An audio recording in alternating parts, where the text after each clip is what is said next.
Selamat pagi saudara sekalian. Mari kita melanjutkan pembahasan dari surat Roma. Kita membaca pasal yang ke-8.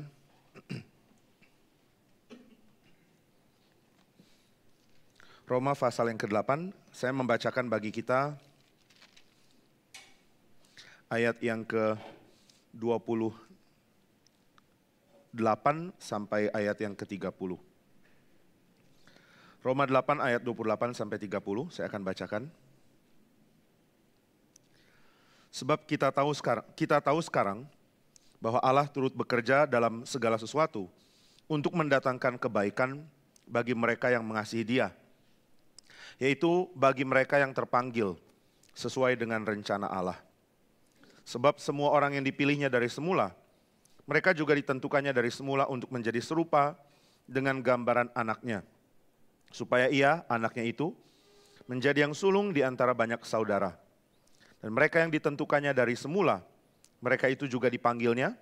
Dan mereka yang dipanggilnya, mereka itu juga dibenarkannya. Dan mereka yang dibenarkannya, mereka itu juga dimuliakannya. Mari kita berdoa. Ya Tuhan, kami bersyukur untuk anugerah yang Engkau berikan di dalam Kristus. Kami bersyukur kami boleh menjadi anak-anak Allah di dalam segala kegenapan arti dari menjadi anak-anak Allah. Terima kasih untuk Kristus yang menjadi yang sulung, dan kami boleh menjadi banyak saudara di dalam Dia. Terima kasih untuk Bapa di sorga yang mencurahkan Roh Kudus dengan berkelimpahan, sehingga Engkau memberkati kami bukan dengan hal yang fana dari dunia ini, tetapi dengan pribadi dari Allah sendiri. Engkaulah yang mengkaruniakan Kristus menjadi milik kami. Dan melalui Kristus Engkau juga mengaruniakan kepada kami Roh-Mu. Roh yang mulia. Roh yang menyatakan berkat sulung dari Allah bagi ciptaan. Kami mohon supaya segenap berita yang Tuhan izinkan kami bisa pahami dari kitab suci, rela Tuhan berikan kepada kami pada saat ini. Kiranya Roh-Mu menerangi hati kami, sehingga kebenaran yang Tuhan sudah nyatakan lewat kitab suci menjadi nyata juga di dalam hati kami. Dan biarlah firman-Mu yang ada dalam hati kami menuntun hidup kami, sehingga menjadi nyata bahwa belas kasihan dan kesetiaan Allah kami ada pada kami di dalam hidup kami. Kami mohon anugerah-Mu bagi hamba-Mu. Biarlah dia boleh menyatakan dengan kuasa Tuhan apa yang Tuhan mau sampaikan kepada umat Tuhan pada hari ini. Terima kasih untuk berkat ibadah yang kami boleh nikmati. Terima kasih untuk kehadiran-Mu yang kami boleh nikmati. Dalam nama Tuhan Yesus kami berdoa. Amin. Saudara, di dalam ayat-ayat yang tadi kita baca ada pengertian yang sangat terkenal bagi kita semua, yaitu Allah adalah Allah yang mengatur segala sesuatu. Ini pengertian tentang kedaulatan Allah yang banyak orang gumulkan di dalam keadaan sulit. Tema menggumulkan kedaulatan Allah bukan tema yang gampang. Karena ini adalah tema yang muncul dan menjadi pembahasan penting di tengah-tengah keadaan di mana Tuhan sepertinya absen. Nah, saudara sekalian, di dalam zaman modern ada peringatan dari seorang teolog bernama Karl Barth. Dia mengatakan bahwa membedakan antara Allah dan manusia, Allah tinggi, manusia rendah, Allah mulia dan manusia itu hina, itu sangat baik di dalam porsi yang tepat. Tapi kalau kita melakukannya dengan cara yang berlebihan, akhirnya kita akan mengalami hidup tanpa Tuhan. Kita bukan mengalami Allah yang mulia, bukan the glory of God, tapi justru the absence of God. Tuhan yang absen. Saking besarnya dan agungnya dia tidak bersentuhan dengan kita. Kitab suci dengan konsisten mengaitkan pengertian Allah yang transcend, yang mengatasi segala sesuatu, yang lebih tinggi dan lebih mulia dari apapun, diimbangi dengan pengertian bahwa Allah juga adalah Allah yang imanen, Allah yang rela menyertai, Allah yang berada bersama dengan manusia. Nah, jadi ketika orang Israel mengalami keadaan yang sulit, mereka mulai menggumulkan tentang kedaulatan Allah.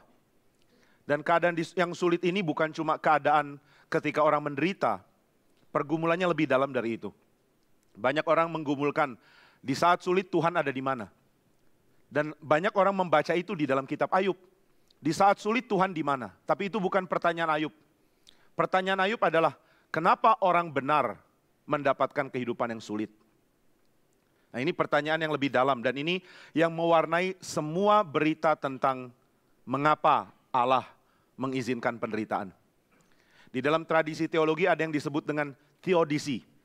Ya, mencoba menjelaskan ini. Jika Allah adalah Allah yang baik dan Allah adalah Allah yang maha kuasa, kenapa banyak kesulitan, penderitaan, dan sengsara ada di bumi? Tapi sekali lagi itu pengertian orang modern. Di dalam kitab suci pertanyaannya lebih dalam. Mereka mempertanyakan, mereka tidak pertanyakan penderitaan. Yang mereka pertanyakan adalah apakah orang benar akan ikut menderita bersama dengan orang fasik? Kalau orang jahat mengalami sengsara, kita mungkin akan mengatakan inilah keadilan Tuhan. Tapi kalau orang benar mengalami sengsara, apakah kita bisa mengatakan hal yang sama? Dan isu ini menjadi isu yang besar sekali ketika Israel dibuang. Kita mulai mempertanyakan kebijakan pembuangan. Karena kita tahu bahwa di tengah-tengah orang yang diangkut terbuang ada Daniel, ada Hananya, Misael, dan Azaria, Sadrak, Mesak, Abednego. Juga ada Yehezkiel. Lalu kita mulai berpikir, apakah Tuhan akan buang orang benar bersama dengan orang fasik? Bagaimana membedakan orang benar dan orang fasik? Di dalam perlakuan yang Tuhan berikan secara komunal, secara umum. Nah, ini sebenarnya isu dari kitab-kitab yang meratap seperti Ratapan atau Ayub, atau beberapa bagian dari Mazmur.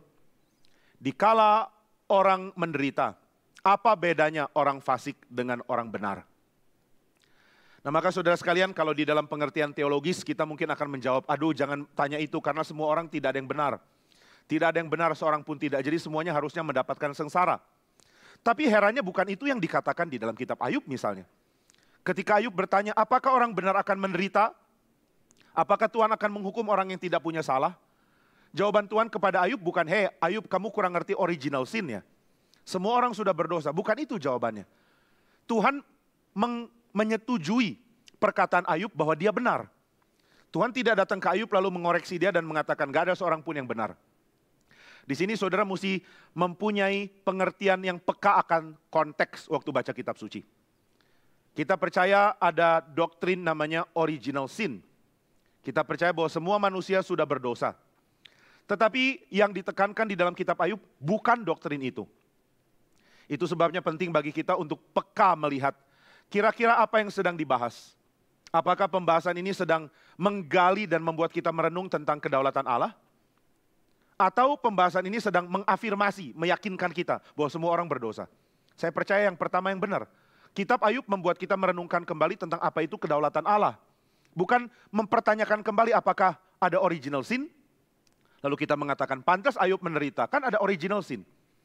Bukan itu yang jadi pembahasan. Ketika pemazmur meratap, misalnya di dalam Mazmur ke-88 ya. Pemazmur mengatakan bahwa kekelaman adalah teman saya. Saya tidak bisa menikmati Tuhan di tengah kehidupan yang penuh dengan kekacauan dan kegelapan. Dan Tuhan tidak menjawab, kamu kan orang berdosa, wajar dong kalau kamu dapat kegelapan, kekelaman dan penderitaan. Tidak. Tuhan mengizinkan ada kelompok orang yang tadinya berdosa, tapi kemudian dikonfirmasi oleh Tuhan sendiri menjadi orang benar. Tindakan Tuhan membenarkan orang berdosa, bukan tindakan perjanjian baru. Ini tindakan sudah Tuhan lakukan dari awal. Tuhan membenarkan manusia. Allah adalah Allah yang menyatakan manusia itu benar oleh karena dia, oleh karena Allah, bukan oleh karena manusia. Allah membenarkan Abraham, Allah memilih keturunan Set di dalam jalur yang dicatat di dalam kitab Kejadian, menjadi jalur orang benar. Allah menyatakan kebenaran bagi keturunan Yakub, yaitu Israel. Allah memberikan kebenarannya bagi orang-orang meskipun mereka ada di pembuangan. Dan di dalam perjanjian baru dinyatakan bahwa kesempurnaan pembenaran Tuhan datang lewat Kristus. Jadi memang benar semua manusia sudah berdosa, tetapi Allah dalam anugerahnya menyatakan benar sekelompok orang yang beriman kepada dia. Nah, maka pertanyaan lanjutannya adalah, orang yang Tuhan sudah konfirmasi menjadi orang benar, masihkah harus mengalami kesulitan? Karena kalau ia mengalami kesulitan, bagaimana kita memahami keadilan Tuhan? Ayub mengalami kesulitan bukan karena dia menderita. Ya tentu orang menderita pasti sulit. Tapi kalau kita baca kitab Ayub, yang menjadi pergumulan dia adalah apakah Tuhan itu sewenang-wenang? Apakah Allah secara arbitrer, secara sewenang-wenang memperlakukan orang tanpa membedakan mana benar mana salah? Apakah Tuhan pukul rata? Pokoknya kalau ada bencana kelaparan semua kena. Ada kerampokan semua kena. Ada serangan bangsa Babel, semua Israel kena. Apakah penderitaan Tuhan pukul rata untuk semua orang? Nah, ini pertanyaan yang serius. Sebab kalau kita mengatakan iya, maka jawabannya sangat menakutkan. Berarti Allah adalah Allah yang sewenang-wenang. Dia tidak peduli apakah engkau saleh atau tidak. Engkau boleh pertahankan hidup yang suci. Tidak korupsi. Penuh belas kasihan kepada orang lain. Tapi waktu bencana datang, semua terpukul. Tidak ada beda. Kalau begitu, di mana karakter adilnya Tuhan? Dan ini seperti kontradiksi. Allah adalah Allah yang membenarkan orang. Dan di dalam kata benar, kualitas yang paling terlihat itu adalah adil. Benar itu banyak aspek ya. Tapi salah satu aspek yang paling menonjol adalah adil. Tuhan membenarkan orang. Berarti membuat orang itu hidup di dalam keadaan baik dalam Tuhan. Dan juga hidup di dalam keadaan adil. Nah, kalau Tuhan membenarkan orang, tapi dia sendiri, keadilannya dipertanyakan. Maka semua teologi kita jadi rusak. Sehingga yang Ayub panjatkan bukan cuma sekadar aku menderita, berikan aku penghiburan. Dia punya pertanyaan yang lebih dalam, pertanyaan teologis. Dan saudara, ini yang dialami oleh semua orang sebenarnya kalau mereka mau merenungkan baik-baik tentang hidupnya dan tentang Tuhan.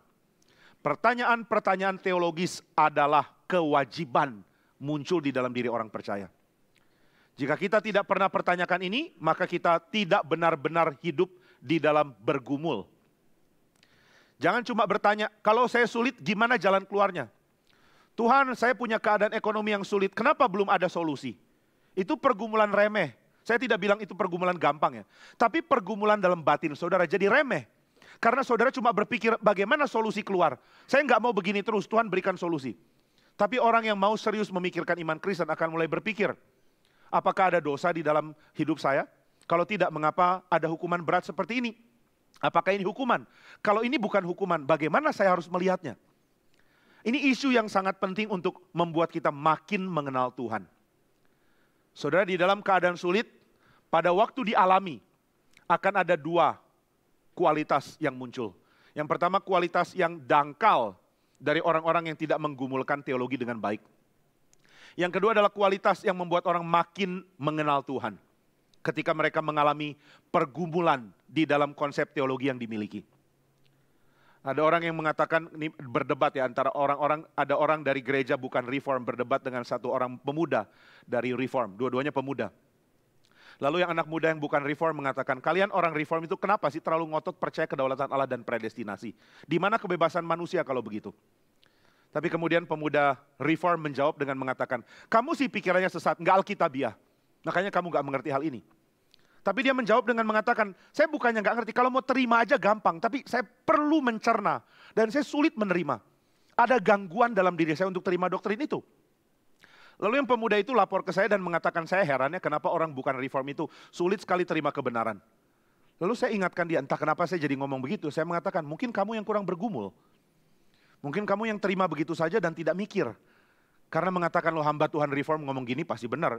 Hamba Tuhan reform kan almost infallible. Jadi pasti mereka benar, udah terima aja lah.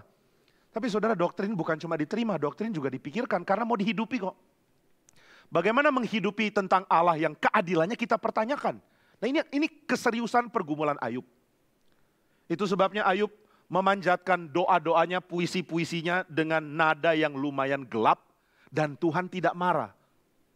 Tuhan tidak bilang ke Ayub, kamu bersalah. Hei teman-teman Ayub, ayo sama-sama gebukin dia. Enggak. Tuhan mengatakan, Ayub doakan teman-temanmu karena mereka bicara salah tentang saya. Loh salah apanya? Teologi teman-teman Ayub gak ada yang salah kok. Mereka mengatakan Tuhan itu adil. Kalau kamu dihukum, terima. Kalau Allah menimpakan hal yang buruk, koreksi diri. Mana yang salah dari konsep itu? Tapi Allah mengkritik teman-teman Ayub karena mereka mengatakan hal-hal klise yang tidak tepat konteks. Pendeta Billy pernah bagikan kalimat yang baik ya, dia mengatakan kalimat klise itu menjadi indah kalau konteksnya tepat. Tapi kalau kalimat itu cuma diulang-ulang, kalimat yang semua orang juga sudah tahu, lalu itu diucapkan di dalam konteks yang tidak tepat, nggak kena jadinya. Nah maka teman-teman Ayub adalah master of teologi klise gitu ya. Tuhan itu adil, kamu pasti ada salah, ayo renungkan.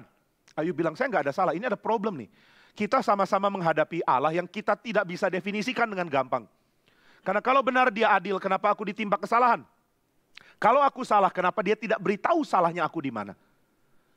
Aku menuntut jawaban, itu yang Ayub tuntut dari Tuhan.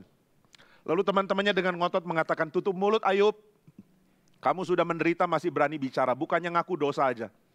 Tapi Ayub mengatakan, aku akan ngaku dosa kalau aku tahu dosaku apa. Kalau tidak, kenapa aku ditimpakan hukuman? Apakah ini hukuman? Kalau bukan hukuman, lalu apa dong? Apakah memang manusia didesain Tuhan untuk hidupnya nasibnya seperti ini?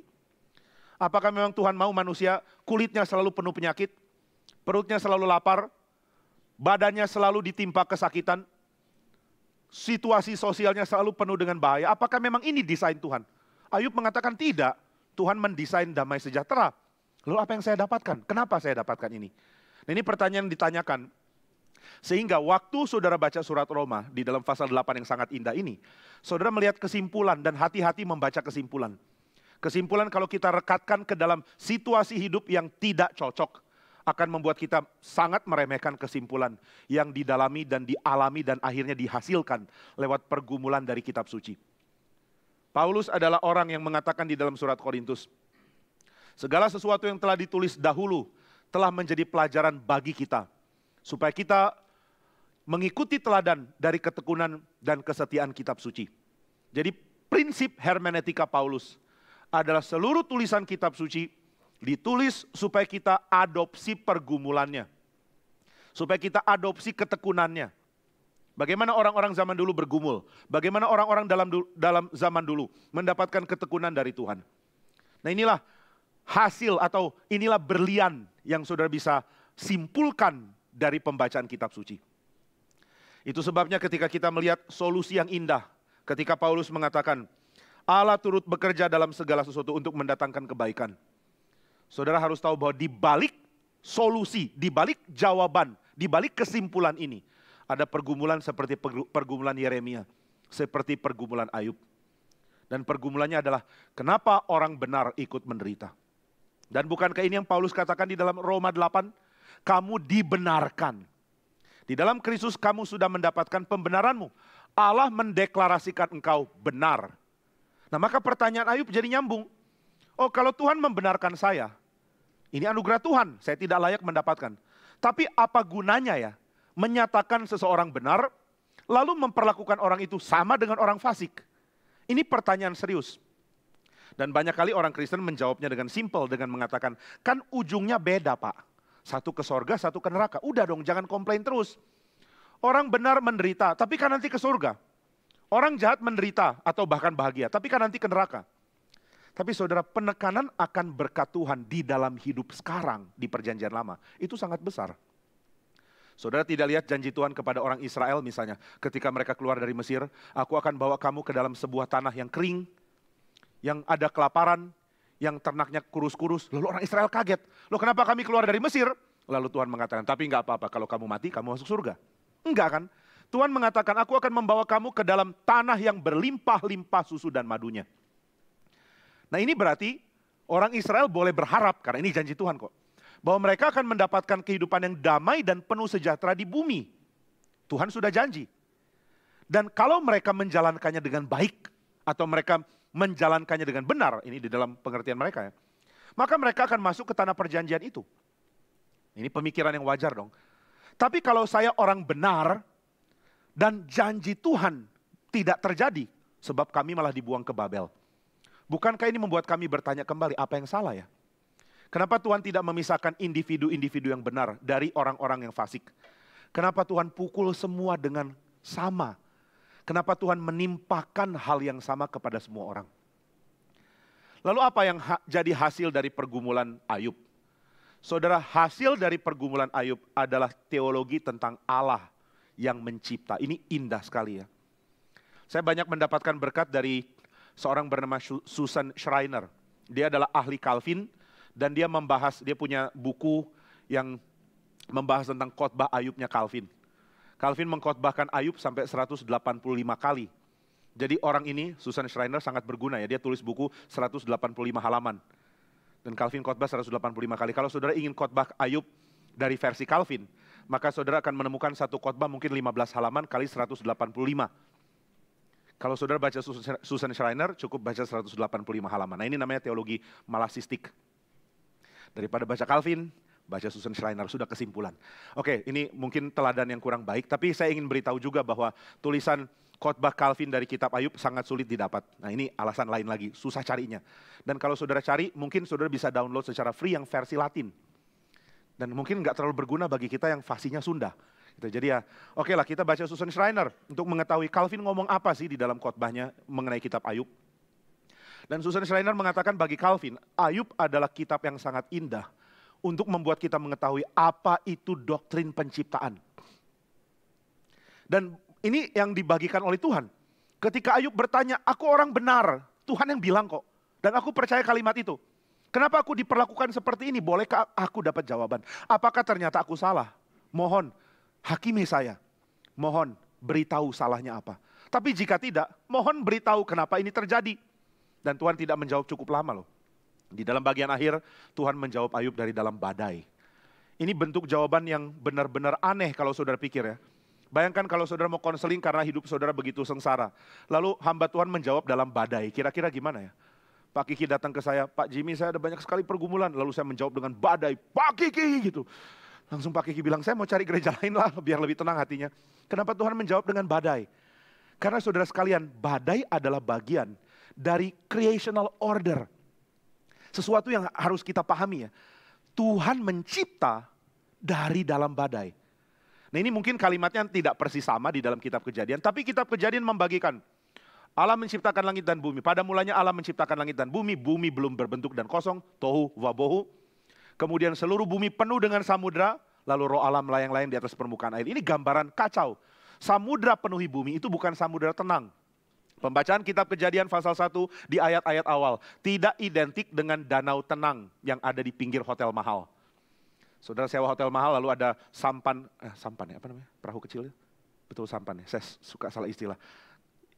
Sampean itu lain lagi ya. Oke, sampan. Sewa sampan kecil kemudian berlayar di danau kecil yang tenang. Air yang penuhi bumi itu identik dengan badai yang ditakuti oleh para pelaut kawakan sekalipun. Pelaut-pelaut yang sudah pengalaman bisa mengalami badai yang membuat mereka pun takut. Ini ada tim KKR regional dari salah satu cabang GRII yang melayani di Kepulauan Maluku. Lalu mereka naik kapal, kapalnya mulai goncang. Mereka tenang-tenang, kapalnya makin goncang, mereka juga tenang. Mereka baru mulai tidak tenang ketika awak kapal pun panik. Jadi mereka pikir, loh ini awak kapal yang udah biasa pun panik, matilah kami gitu ya. Akhirnya mereka sampai dan khotbahnya makin berkuasa. Ternyata pengalaman hampir tenggelam di dalam badai, itu bikin khotbah berkuasa loh. Nah saudara sekalian, badai yang dimaksudkan itu, air yang memenuhi bumi itu identik dengan badai yang menakutkan. Roh Tuhan hadir untuk membawa order dari tengah-tengah chaos.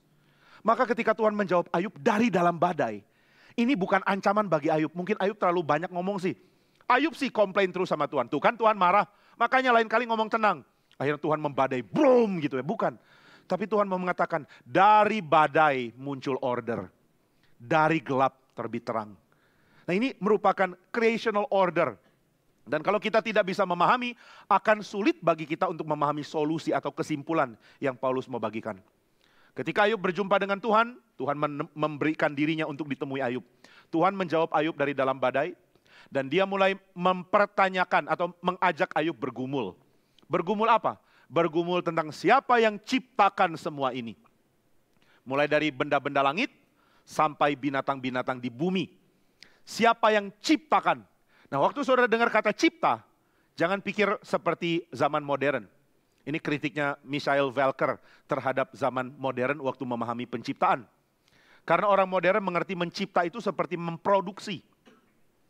Waktu memproduksi, ada pabrik dengan mesin-mesin yang menghasilkan produk. Nah setelah produk itu dihasilkan, produk itu dikeluarkan dari mesin, dikeluarkan dari pabrik dan didistribusikan. Tidak ada lagi koneksi, tidak ada lagi koneksi antara pabrik dengan produk. Kalau saudara adalah pemilik pabrik air minum misalnya, saudara menghasilkan botol gelas minum ini dari mesin saudara atau apapun namanya. Waktu dia keluar dari mesin dan dia dipack, dimasukkan ke dalam package-nya, lalu dikeluarkan, didistribusikan. Ini sudah tidak ada kaitan lagi dengan mesin dan pabrik. Tidak ada koneksi, selesai. Pabrik mempunyai tugas mengawali sebuah produk, menghasilkan. Setelah itu beres. Nah, Velker mengatakan kita melihat penciptaan pun di dalam pola begitu. Penciptaan itu berarti ada produknya Tuhan, langit dan bumi, dan seluruh isinya. Tuhan mencipta dan selesai. Begitu produksi selesai, dipackage, kemudian didistribusikan. Tuhan sudah tidak ada kaitan dengan hasilnya. Ini cara pikir yang salah, karena bagi orang Yahudi waktu membaca Kejadian 1, begitu mereka memahami kata penciptaan, itu adalah titik awal dari penopangan Tuhan yang tidak pernah berhenti. Dari hari pertama penciptaan sampai hari Sabat itu nanti ketika Tuhan datang kembali. Tuhan tidak pernah berhenti menopang ciptaannya.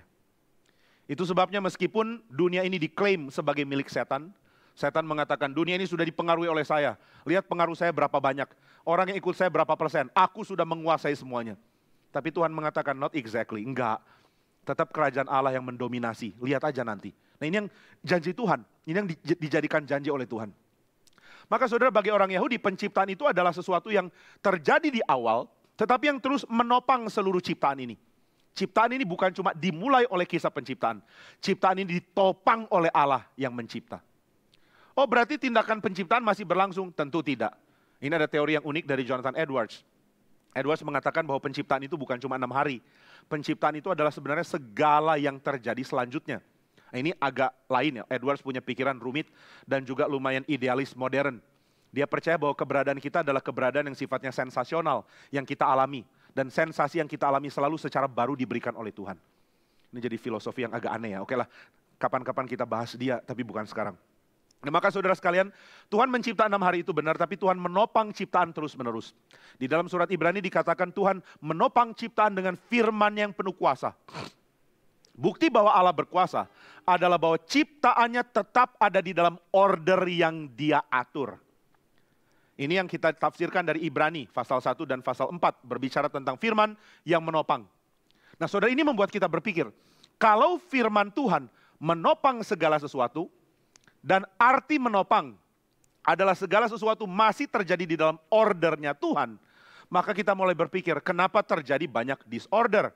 Kenapa terjadi banyak kekacauan? Apakah kekacauan ini masih merupakan order, keteraturan di dalam pikiran Tuhan? Nah ini menjadi pergumulan lagi. Kalau memang Tuhan masih topang semua, kenapa bisa kacau? Atau saya salah ngerti kacau? Atau jangan-jangan kacau bukan kacau? Cuma saya yang lihat ini kacau. Nah ini yang Tuhan mau bukakan ke Ayub. Kamu lihat apa Ayub? Aku lihat hidupku sengsara, lalu lihat apa lagi? Aku lihat kulitku penuh penyakit, lalu lihat apa lagi? Aku lihat anak-anakku sudah mati, lalu lihat apa lagi? Aku lihat keuanganku habis semua, hartaku habis, lalu lihat apa lagi? Aku lihat diriku yang sudah kacau. Maka Tuhan ingatkan, apa benar kamu kacau? Apakah Tuhan berhenti menopang ciptaan dengan firman-Nya? Maka Tuhan tunjukkan ciptaan, lihat langit, lihat binatang. Apakah aku gagal topang? Nah, ini pengertian yang bisa dipahami oleh orang zaman dulu. Ketika orang zaman dulu lihat langit, mereka melihat bintang-bintang sebagai benda-benda yang ordernya lebih bisa diandalkan daripada bumi. Kalau orang melaut pada saat itu, mereka tidak bisa mengandalkan navigasi dari internet ya. Lalu navigasinya dari mana? Dari benda langit. Mereka tahu kalau rasi bintang apa di sebelah mana. Saya nggak ngerti ya ini. Saya cuma sok tahu aja. Tapi pelaut-pelaut itu benar-benar tahu. Mereka tahu kalau bintang ini terus di sebelah kiri kita, maka kapal kita akan menuju ke selatan. Kalau rasi bintang ini kita pertahankan ada di sebelah kanan kita, maka kita akan menuju ke utara misalnya, contoh ya. Jadi mereka akan mengandalkan benda langit yang tiap malam akan menampilkan bentuk bintang yang bisa menjadi pola bagi mereka untuk mengerti mereka ada di mana. Dengan kata lain, para pelaut itu tahu kalau langit itu stabil. Kalau bintang-bintang itu tidak pernah rubah-rubah, nggak ada yang kacaukan mereka. Kelihatan kacau bagi mata yang nggak ngerti, tapi kelihatan sebagai harmoni yang memimpin bagi orang-orang yang ngerti. Nah kalau kita lihat bintang, agak susah ya, lihat 1-2 aja udah senang banget. Lihat ada bintang. Kalau Abraham lihat kita sekarang kasihan, dia kasihan sekali sama kita. Sebab Tuhan menjanjikan keturunanmu akan seperti bintang di langit. Dan kalau orang modern lihat bintang, oh cuma 2 ya. Itu kesalahan kita sendiri lah ya. Tapi langit pada zaman dulu begitu penuh dengan bintang. Dan bintang itu bagi mata awam seperti abstrak kacau, seperti ditabur begitu saja. Tapi bagi mata yang terlatih, enggak, itu enggak kacau. Kamu lihat bintang yang sana, bukankah itu mirip seorang yang sedang memanah misalnya. Lihat yang itu, bukankah itu mirip kalajengking misalnya. Dan kita pikir, lu mengada-ngada lah, kayaknya itu bisa mirip apapun deh. Tapi bagi orang yang terlatih mengatakan, enggak, itu teratur. Ada pola. Dan pola itu pola yang diandalkan. Kalau kamu tersesat di laut, saudara, kalau tersesat di laut enggak ada petunjuk apapun kan.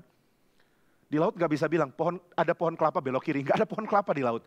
Saudara cuma lihat air begitu saja, penuh, seluruh horizon. Itu adalah pertemuan antara langit dan laut, nggak ada apa-apa lagi. Lalu terus bisa ngerti ada di mana itu dari mana? Dari langit. Nah itu sebabnya langit itu teratur. Dan waktu Tuhan suruh Ayub lihat langit, itu ada alasan ya, bukan Tuhan mengalihkan Ayub. Ayub coba lihat langit, tuh langit tuh, bagus ya langit ya. Lalu Ayub lupa penderitanya, iya bagus loh Tuhan. Bukan itu ya, ini cara orang tua mengalihkan anak yang nangis. Anak lagi nangis selalu orang tua bilang, tuh cicak, anaknya berhenti nangis. Oh iya cicak, kasihan ya orang tua bodoh-bodohin anak terus. Lama-lama baru anaknya tahu, oh ternyata cicak itu untuk mengalihkan saya ya. Tapi Tuhan gak begitu, Tuhan bilang Ayub, lihat langit. Ayub lihat langit, oh iya langit bagus ya. Akhirnya Ayub berhenti nangis. Begitu lupa langit, nangis lagi. Bukan, Tuhan suruh Ayub untuk merenungkan. Dia sedang berpikir teologis. Kamu merenungkan tentang kedaulatan Allah. Kalau Allah begitu berdaulat, kenapa ada penderitaan bagi orang benar? Sekarang lihat langit. Apakah kamu lihat langit dan mulai meragukan kedaulatan Allah? Apakah dengan memandang langit engkau mulai ragu Allah mampu mengatur? Waduh lihat langit kayaknya kacau sekali ya. Kalau begitu saya meragukan kemampuan Tuhan mengatur. Nah tidak, waktu Ayub lihat langit, Ayub mendapatkan pengertian yang menguatkan dia, bahwa segala sesuatu yang ada di dalam alam sedang berada di dalam order yang benar. Ada order. Dari mana order? Dari Tuhan. Ada keteraturan. Keteraturan dari mana? Keteraturan dari Allah yang atur segala sesuatu. Allah atur segala sesuatu tidak kacau. Allah atur bintang tidak kacau. Lalu Tuhan suruh Ayub untuk lihat binatang. Coba lihat binatang. Dia suruh lihat binatang yang tidak peduli anak-anaknya. Ada sejenis burung yang bertelur, setelah bertelur dia pergi tinggalkan. Loh kok dia masih ada ya? Kenapa spesiesnya masih bertahan? Karena Tuhan yang pelihara. Yang hilang Tuhan sudah hilangkan. Yang Tuhan pertahankan akan Tuhan pertahankan. Maka ini membuat Ayub berpikir, kalau langit teratur, kalau bumi teratur, kalau segala sesuatu teratur, berarti Allah itu bukan Allah yang disorder. Allah bukan Allah yang kacau. Allah bukan Allah yang berantakan. Allah bukan Allah yang menyerahkan ciptaannya kepada chaos. Kalau semua teratur, maka Ayub mulai berpikir, terus hidup saya bagaimana? Nah kesimpulannya adalah hidup saya juga teratur. Loh nggak mungkin hidup saya teratur. Karena hidup saya seperti ini. Nah tetapi Tuhan memperkenalkan tadi, order dari kekacauan. Nah ini indahnya kisah penciptaan. Saudara, bijaksana yang kita dapat waktu membaca kisah penciptaan itu ada banyak. Dan salah satu bijaksana yang paling penting adalah Tuhan menciptakan order dari chaos. Tuhan menciptakan keteraturan dari kacau balau. Karena Alkitab tidak memulai dengan mengatakan pada mulanya Allah menciptakan langit dan bumi, lalu bumi itu bagus sekali. Tapi kemudian ada kekacauan. Nah, ini yang dipercaya oleh gap teori ya, kalau sudah tahu gap teori. Tuhan mencipta langit dan bumi dan sempurna. Tapi setelah itu setan berontak, lalu Tuhan lempar setan ke bumi, akhirnya jadi kacau. Jadi apapun yang kacau itu setan. Rambutmu kacau, setan. Gitu ya. Waktu hidupmu kacau, setan. Tapi tidak, Alkitab mengatakan Tuhan menciptakan langit dan bumi dari kacau. Ini mungkin sesuatu yang kita sulit terima. Kenapa Tuhan ciptakan di awalnya kacau? Jawabannya adalah Alkitab mengatakan begitu. Nggak bisa, Tuhan nggak bisa menciptakan hal yang kacau. Tapi saudara akan menjawab, Alkitab bilang begitu. Either kamu terima firman Tuhan, atau kamu tolak. Ya sudah, saya mau terima.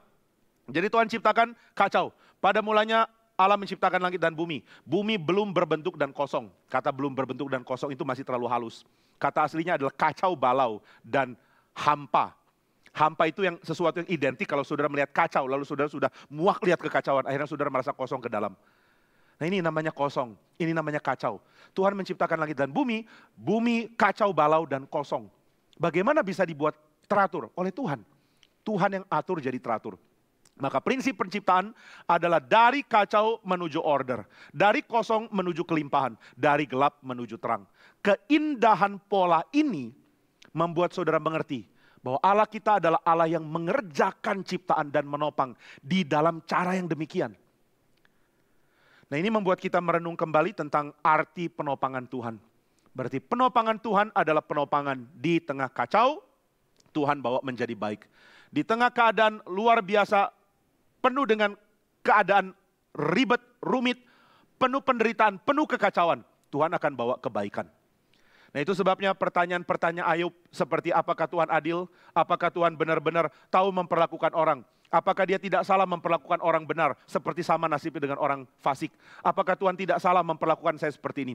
Semua itu ditiadakan oleh pernyataan Tuhan. Tuhan selalu mempertahankan order, Tuhan selalu membuat keteraturan, Tuhan selalu membuat kebaikan.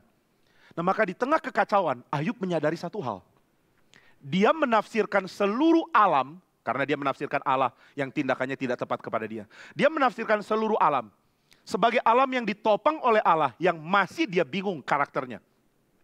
Karena apa? Karena dia lihat dirinya, lalu dari dirinya dia ambil contoh. Saya kacau, maka saya pertanyakan kedaulatan Tuhan. Tapi Ayub mendapatkan jawaban, kamu mempunyai teologi yang salah. Karena dimulai dari hidupmu untuk menafsirkan kosmos. Dari satu orang menafsirkan alam, itu cara yang salah. Itu jalur yang terbalik. Nah ini yang biasanya kita lakukan juga. Dari kehidupan saya mulai mengambil kesimpulan tentang Tuhan. Saudara, ini tidak dibenarkan di dalam pikiran ilmiah kita loh. Saudara tidak bisa menjadikan satu contoh kecil menjadi global. Saudara nggak bisa misalnya, saudara lagi batuk-batuk lalu saudara minum, apa misalnya, saya ambil contoh. Minum sambal contohnya ya. Saudara batuk-batuk lalu minum sambal. Kalau ini mengingatkan saudara kepada seseorang ya ini kebetulan yang terjadi secara tidak disengaja. Batuk-batuk minum sambal, sembuh. Maka saudara berkesimpulan sambal adalah obat batuk terbaik. Ya nggak bisa dong. Tapi aku mengalaminya, kamu mengalami nggak tentu jadi pola untuk orang lain juga.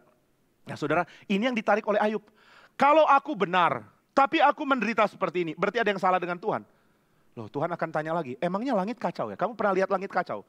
Pernahkah saudara lihat langit lalu siang-siang yang muncul itu adalah bulan misalnya? Enggak, saudara lihat matahari, ini pandangan awam ya.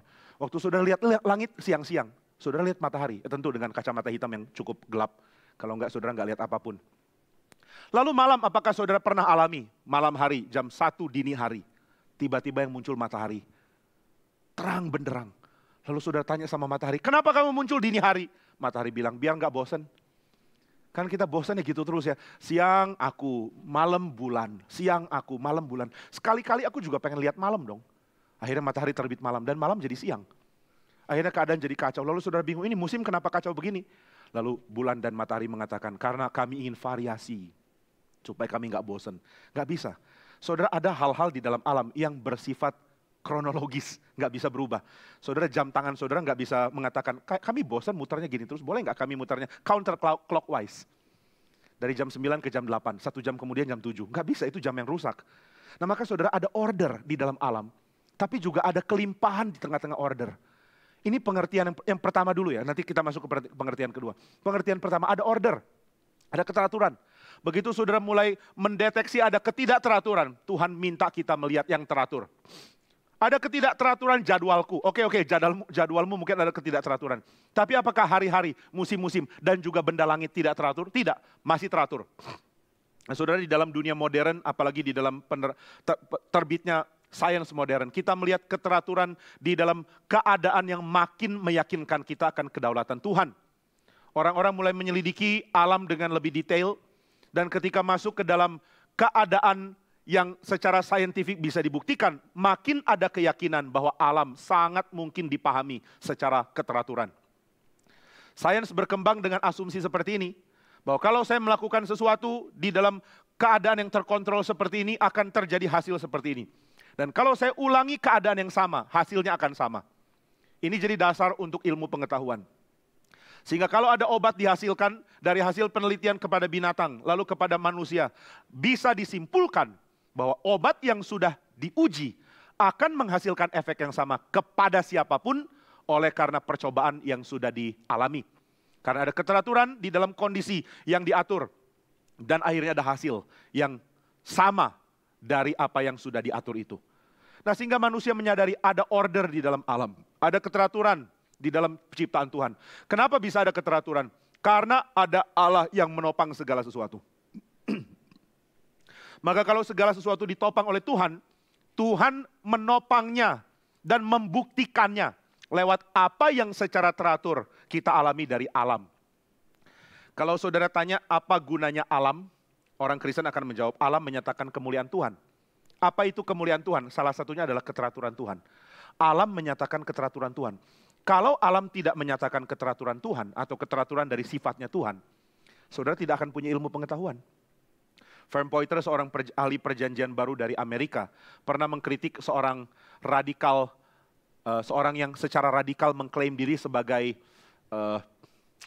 seorang relativis. Seorang perempuan, seorang filsuf. Dia mengatakan, saya adalah relativis ekstrim. Saya menentang segala sesuatu yang sifatnya mutlak. Relativis ekstrim. Lalu orang ini sangat terkenal, sekarang saya lupa namanya. Saudara bisa baca buku Redeeming Science dari Vern Poyter untuk tahu orang ini siapa, dia kasih contoh itu.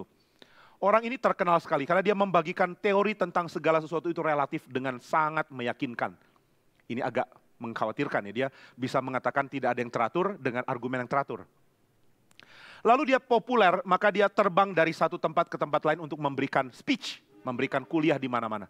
Kadang di West Coast, kadang di East Coast, kadang di tengah Amerika, pokoknya dia terbang terus kemana-mana.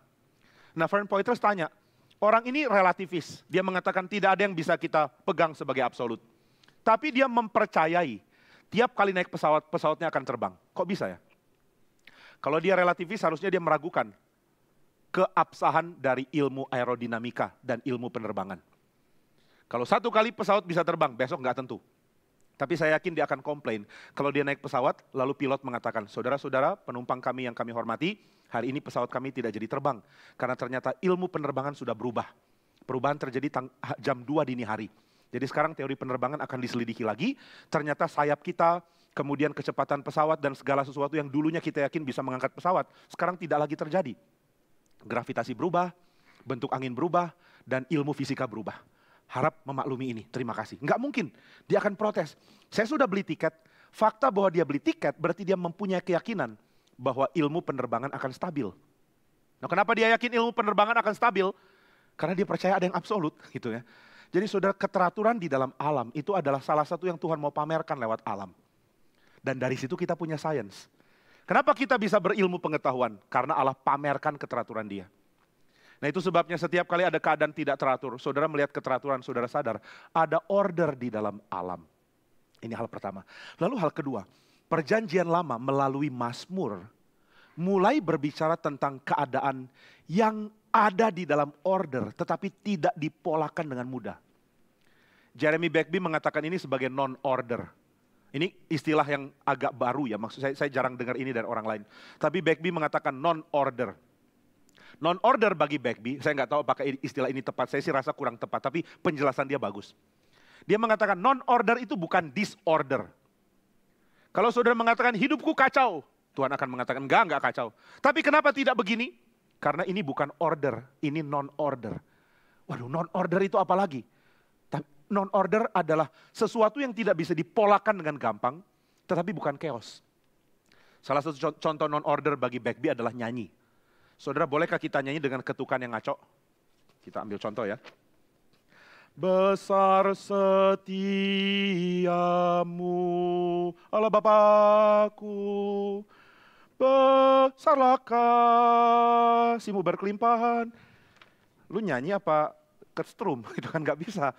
Nggak bisa begitu. Tapi kalau saudara mau order yang benar-benar order, mirip metronom, ketukannya benar-benar mekanis, saudara juga ada rasa ada yang aneh. Kayaknya manusia nggak begini deh. Saudara, apakah gerakan badan saudara itu teratur? Iya, tapi ada unsur non-order. Waktu saudara senyum, nggak pernah kan senyumnya itu kaku sekali. Sama terus. Kalau saudara senyum secara natural. Nggak pernah ada keteraturan yang spesifik. Mulut selalu harus memanjang kira-kira setengah senti ke kiri, setengah senti ke kanan. Mulut naik kira-kira 30 derajat ke atas. Harus dengan keteraturan, kiri kanan selalu harus sama. Saudara, kiri kanan wajah saudara nggak tentu sama loh. Tapi nggak ekstrim beda, kalau ekstrim beda ada mungkin kena stroke kali atau gimana. Jadi wajah saudara pun nggak bisa persis sama. Mata kadang-kadang sebelah kiri agak nutup sedikit, sebelah kanan besar. Itu tandanya saudara sedang menyatakan keheranan. Nah, kalau saudara dengar khotbah saya begini terus, saya jadi khawatir. Mungkin saudara menentang teologi reform atau gimana. Nah, jadi saudara, gerakan kita tidak order di dalam pengertian benar-benar teratur. Ketika saudara gerakan tangan harus sama, kiri dan kanan, nggak boleh ada perbedaan sama sekali. Nggak boleh ada yang rusak, nggak boleh ada yang beda, enggak. Tapi kalau saudara gerak tangan kacau, nggak bisa dikontrol, ada yang salah. Itu disorder. Tapi saudara, Bagby mengingatkan di dalam dunia kita ada yang bukan order dalam pengertian ketat, teratur, dan tidak bisa dipolakan dengan cara lain. Tapi juga bukan disorder. Nah kadang-kadang manusia ingin keteraturan di dalam sesuatu yang exact. Harus benar-benar jelas. Harus benar-benar terkontrol. Nggak bisa. Orang pernah tanya ke STT. Waktu itu dia mau mendaftar ke STT, ke STTRI. Dia bilang, di STTRI itu tekanannya apa ya? Setelah kami masuk, nanti keluar jadi seperti apa? Outputnya apa? Nah jawaban yang bagus keluar dari salah satu dosen kita. Dia mengatakan outputnya adalah kamu dalam pembentukan Tuhan. Ini tentu dia tanya serius ya, dia benar-benar ingin tahu. Kalau saya masuk STT, kira-kira keluarnya seperti apa? Ini bukan pabrik. Saudara masukkan barang kemudian bok, langsung jadinya semua sama. Saudara lihat ya, mesin yang memproduksi sabun batangan misalnya. Potongannya sama, bentuknya sama, logonya sama. STT nggak begitu. Begitu saudara keluar mirip Stephen Tong kecil semua. Begitu keluar Stephen Tong kecil, Stephen Tong kecil, Stephen Tong kecil. Masuknya Pak Kiki, keluarnya Stephen Tong kecil. Enggak. Masuknya Pak Kiki ya keluarnya Pak Kiki yang makin bertumbuh itu kan. Dan Pak Kiki yang makin bertumbuh akan beda dengan Pak Jimmy yang makin bertumbuh. Atau Pak Arif yang harap nggak usah bertumbuh lagi misalnya begitu. Nah jadi ada hal yang unik dari masing-masing kita. Kita tidak bisa polakan seperti produk dari sebuah pabrik. Nah maka Jeremy Bagby mengingatkan di dalam hidup itu ada yang namanya non-order. Silakan ya, saya nggak tahu kalau saudara punya istilah lain untuk ini. Yang penting itu bukan disorder, tapi juga not exactly order. Hari-hari saudara bukan hari-hari yang paralel sama terus. Tanggal 1 selalu kejadiannya seperti ini. Tanggal 2 selalu seperti ini. Seperti diatur gitu, seperti hidup kita adalah film besar yang ada kamera tersembunyi di mana-mana. Saya lupa dulu film apa yang kayak begini. Ada kamera tersembunyi di mana-mana dan kita sendiri sedang diarahkan untuk mengikuti pola dari sutradara yang mengatur hidup kita. Enggak. Hidup kita adalah hidup yang bukan disorder, tapi juga tidak jelas bisa dipolakan di dalam pola yang seperti matematis. 2 tambah 2 pasti 4. Maka saudara kita berjumpa dengan Tuhan yang memperkenalkan kelimpahan. Ada order tapi ada kelimpahan. Dan Mazmur mengerti ini. Di dalam Mazmur 8 ada pujian. Tuhan, siapakah manusia sehingga engkau mengingatnya? Kita ini begitu rendah tapi engkau begitu memberikannya kuasa. Lalu di dalam Mazmur juga dikatakan dari mulut bayi-bayi engkau sudah menekankan satu apologetik untuk membungkam lawan-lawan. Saudara ada pernyataan manusia itu mulia. Mulia karena apa? Mulia karena Tuhan angkat. Tapi di dalam Mazmur bagian lain dikatakan manusia itu mulia. Kenapa manusia mulia? Karena manusia bisa menuntut keadilan dan Tuhan mau dengar. Ini kalimat yang indah ya. Mazmur mengatakan dari mulut bayi-bayi engkau menyatakan pujian bagi Tuhan. Bukti bahwa Allah itu berkuasa. Bayi di dalam perjanjian lama itu identik dengan kekalahan. Kalau dibilang bayi-bayi ditangkap, bayi-bayi dimatikan. Itu adalah pandangan ekstrim bahwa musuh sudah benar-benar menang. Karena orang-orang dibantai dan bayi-bayi dimatikan. Jadi saudara, bayi itu identik dengan kelemahan. Dan Tuhan mengatakan siapa yang ditindas dan yang berada dalam keadaan lemah. Bisa berdoa dan Tuhan bisa dengar. Tuhan akan dengar. Jadi saudara, Mazmur memperkenalkan tentang kemuliaan manusia. Yang disoroti dari banyak aspek. Maka ada satu hal yang mau diperkenalkan oleh kitab suci. Bisakah engkau melihat penderitaan sebagai non-order? Bukan order, bukan disorder. Bisakah engkau melihat kesulitan sebagai aspek yang lain? Bukan keteraturan yang terpolakan, tapi juga bukan kekacauan. Wah, ini jadi satu tema baru di dalam perjanjian lama. Penderitaan di dalam konteksnya. Ini satu pengertian penting ya. Saya harap kita benar-benar selidiki kitab suci dan menemukan tema ini dengan jelas. Di dalam perjanjian lama diberitakan tentang penderitaan dan konteksnya. Konteksnya penderitaan itu bukan chaos. Saudara nggak bisa mengatakan, karena hidupku menderita berarti Tuhan sudah lupa saya. Tidak, Tuhan tidak lupa engkau. Tapi kenapa hidupku tidak teratur? Kenapa terjadi begini? Kenapa kekacauan? Kenapa menderita? Kenapa sakit? Kenapa miskin?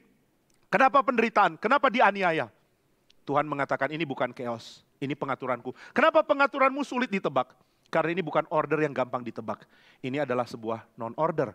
Sama seperti kalau saudara nyanyi, saudara tidak ingin menjadi seperti metronom yang ketukannya begitu pas terus menerus. Tapi saudara juga nggak mau chaos. Ada sesuatu yang lebih limpah dari itu. Di mana saudara menyanyi dengan hati saudara.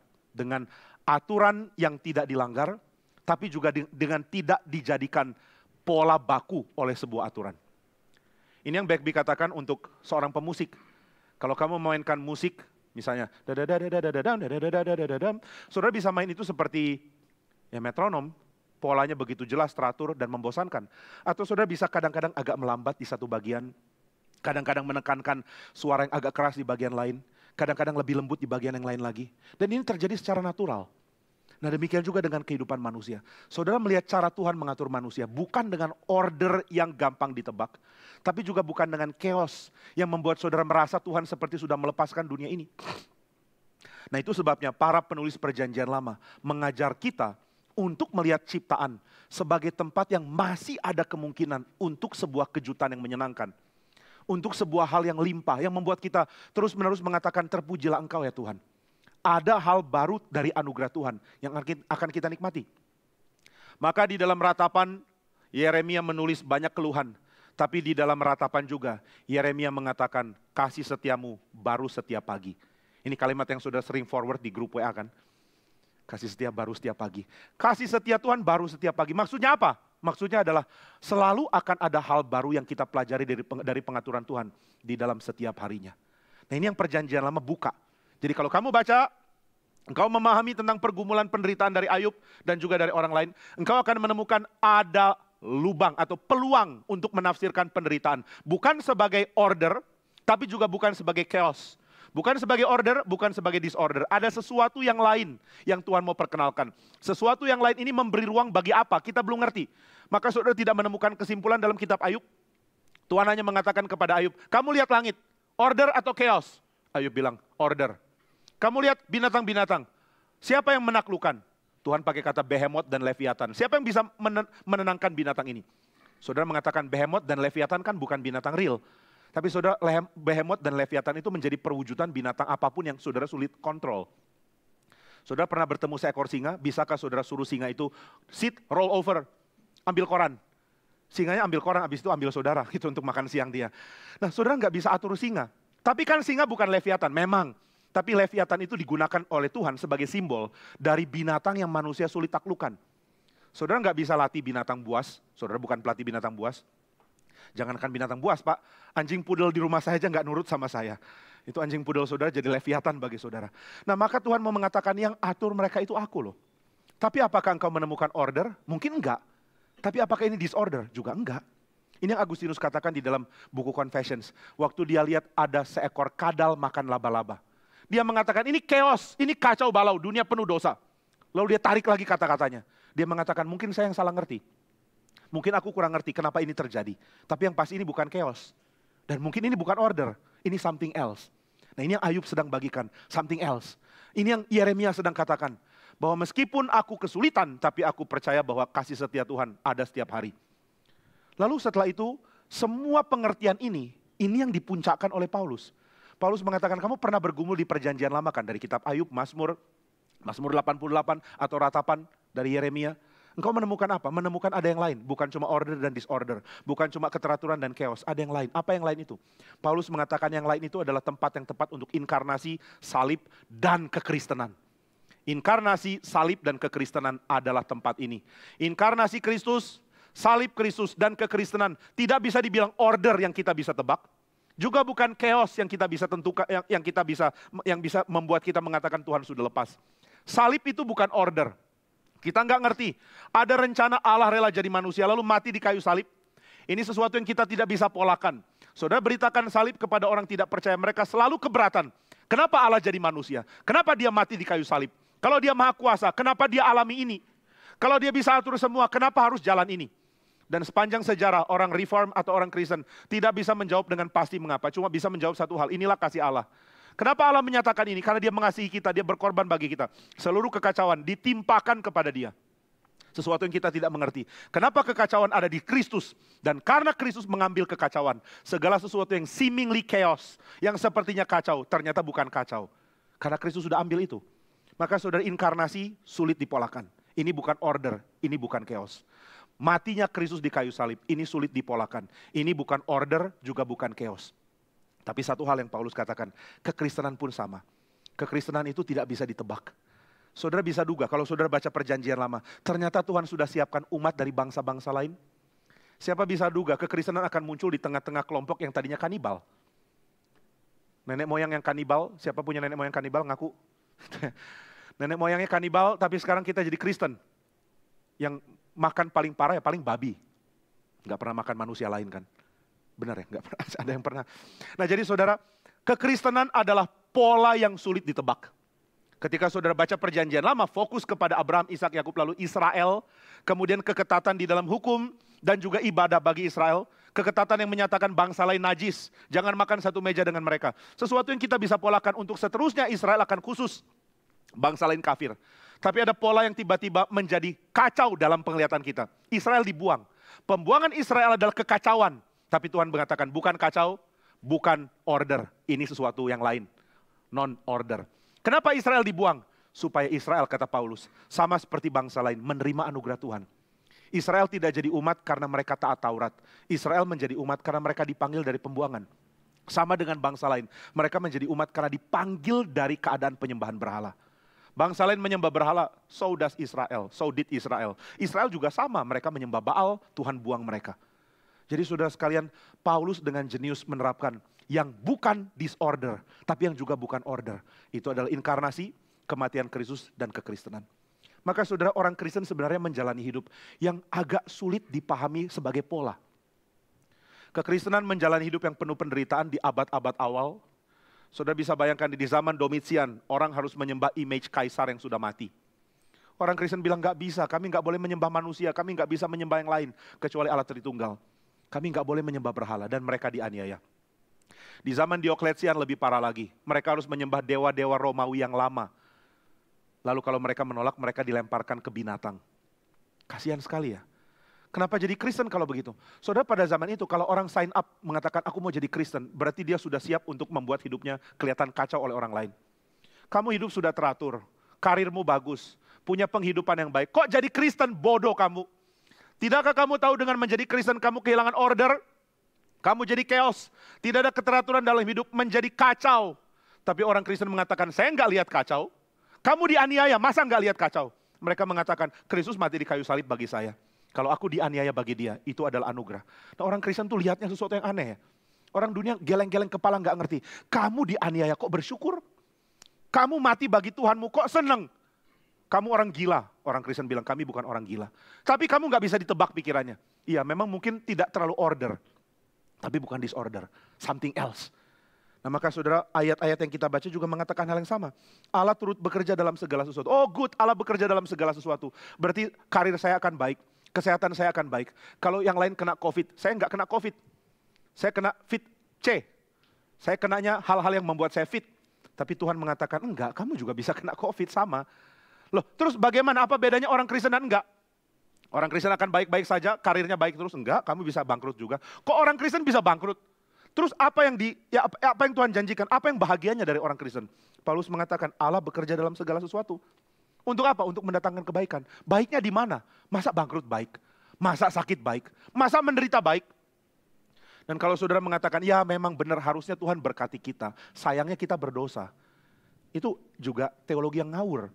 Ayub bukan dibikin sengsara karena berdosa. Demikian banyak orang Kristen tidak mengalami kesulitan dan aniaya karena mereka berdosa. Bukan karena itu. Maka kalau ada hamba Tuhan mengatakan, pokoknya tenang. Orang Kristen aman, beriman sama Tuhan penyakit lari. Mana lebih berani, iman atau penyakit? Ini saya pernah dengar khotbah masih remaja. Ada hamba Tuhan, penginjil. Khotbahnya berapi-api sekali. Dia mengatakan, anak-anak muda, mana lebih kuat, iman atau api? Kok iman? Iman atau sakit? Lalu kita semua bilang, iman. Mana lebih kuat, iman atau miskin? Iman. Kalau kamu beriman bisa miskin? Tidak. Kamu beriman bisa sakit? Tidak. Waduh, menyenangkan ya dengar khotbah kayak gini. Kamu beriman bisa panuan? Tidak. Iman bisa GERD? Sakit mah? Enggak. Sakit jantung? Enggak mungkin. Sakit COVID? No way. Gitu ya. Maka jawabannya, iman membuat kamu hidup senang. Tapi ketika ada orang sakit tanya, Pak Pendeta saya kok sakit? Jawabannya simple, enggak beriman. Nah, terus gimana dong ya? Berarti masih bisa sakit? Iya, itu tandanya kau lagi enggak beriman. Gimana untuk pertahankan iman? Ya beriman aja. Gimana beriman? Ngotot. Ngotot-ngotot kayak orang ngeden, jadi enggak bisa beriman. Jadi saudara, bukan itu cara pola berpikirnya. Paulus menawarkan hal yang lain. Kamu tahu tidak, Allah turut bekerja mendatangkan kebaikan. Kebaikannya di mana? Kebaikannya adalah kita akan makin mirip anak Allah. Gambaran Kristus. Saudara tahu gambaran Kristus apa? Gambaran Kristus adalah kemampuan dia menyenangkan hati Allah dan kemampuan dia memberi berkat bagi sesama. Simpel loh jawabannya. Dia mampu menyenangkan Allah dan dia mampu membagi berkat bagi sesama. Dan dia mampu lakukan itu meskipun dia menderita. Saudara, siapa sih orang yang waktu mau disalib, menjadi berkat bagi banyak orang. Yang matinya disalib jadi berkat bagi banyak orang. Kristus. Apakah ini order? Apakah saudara bisa lihat pola dari pekerjaan seperti ini? Panggilan Tuhan. Apa profesi? Profesi saya juru selamat. Kerjaan mati di kayu salib. Enggak loh, ini benar-benar gak terduga. Kenapa kematian satu orang di kayu salib memberi berkat bagi seluruh dunia? Maka yang Tuhan katakan adalah, hei anak-anak Allah. Allah turut bekerja dalam segala sesuatu. Untuk apa? Untuk mendatangkan kebaikan. Apa itu kebaikan? Yaitu dalam keadaan apapun, kamu jadi berkat. Dalam keadaan apapun, kamu menyenangkan hati Tuhan. Dalam keadaan apapun, saya kaya, saya menyenangkan hati Tuhan. Saya menjadi berkat. Saya miskin, saya menyenangkan hati Tuhan. Saya jadi berkat. Saya menderita, saya menyenangkan hati Tuhan dan saya menjadi berkat. Saya mau mati, saya menyenangkan hati Tuhan dan saya mau jadi berkat. Ini janji Tuhan. Apapun yang Tuhan kerjakan, membuat engkau makin menyerupai gambaran anaknya. Ini kalimat yang Martin Luther tantang gereja Tuhan untuk pahami.